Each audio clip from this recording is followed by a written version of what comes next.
বকলিয়াঘাটত বিদ্যুৎপৃষ্ঠ হৈ এজন লোকৰ কৰুণ মৃত্যু। বৰষুণৰ বতৰত উচ্চ ক্ষমতা সম্পন্ন বিদ্যুতৰ তাৰত কাম কৰাই কাল হল এজন লোকৰ বাবে। ঘটনাৰ স্থান বকলিয়াঘাটৰ পূব হগলাকটা গাঁও। বুধবাৰে নিশা গাঁওখনৰ এজন লোকৰ বাৰাণ্ডাৰ টিঙৰ ওপৰত উঠি বিদ্যুতৰ তাঁৰ মেৰামতি কৰিবলৈ যাওঁতে সংঘটিত হয় এই কৰুণ ঘটনাটি।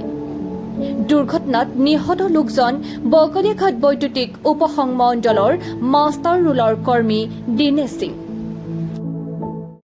কালি মানে তেখেতে গৈছিলে কাৰেণ্ট বনাবলৈ গৈছিলে মানে এই ঘৰৰ মানুহে ফোন কৰিছিলে।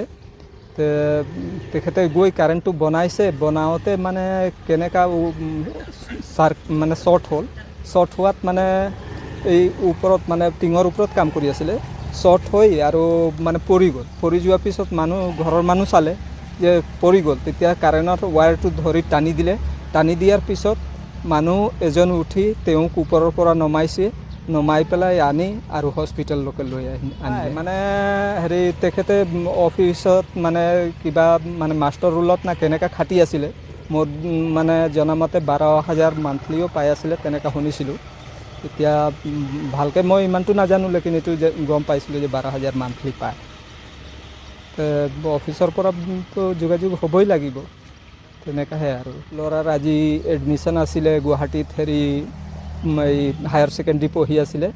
আজি এডমিশ্যনলৈ যাব আছিলে, কিন্তু এইটো ঘটনা ঘটি। কালি দিনতে মোৰ ৰাতিপুৱা কাৰেণ্ট নাছিলে। কালি দিনতে ফোন কৰিছোঁ, কৈছে আহিম। অহাৰ পিছতে আহিলে গধূলা টাইমত, ধৰি লওক 4টা-5টামান বজাত আহি তাৰপিছতে বাইক পৰা নামি তিনি কমচে কম 15-20 মিনিট কথা পাতিছে। এতিয়া ক'ত কথা পাতিছে, লাইনমেনৰ লগত কথা পাতিছে না ক'ত পাতিছে গম নাপাওঁ। তাৰপিছতে কৰিলে, শ্বৰ্ট হৈ গ'ল। তাৰপিছতে মানুহটো পৰি গ'ল। বাৰাণ্ডাৰ ওপৰত আছিলে। তাৰপিছতে কাৰেণ্টটো তাঁৰটো টান মাৰি নমাইছোঁ, মানুহটো ধৰি নমাইছোঁ, উশাহটো এনেকৈ উশাহবিলাক আছিলে।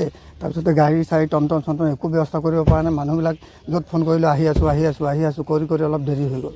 হস্পিটেলত আহিছোঁ, হস্পিটেলত ডাক্তৰে সোমাই আছিলে ডেলিভাৰী কেছত, ইয়াতো আধা ঘণ্টামান লেট হৈ গ'ল। ইপিনে ঘটনাস্থলীত বকলিয়াঘাট আৰক্ষী উপস্থিত হৈ মৃতদেহটি মৰণোত্তৰ পৰীক্ষাৰ বাবে ডিফু চিকিৎসা মহাবিদ্যালয়লৈ প্ৰেৰণ কৰে। Bureau report, JNNet live.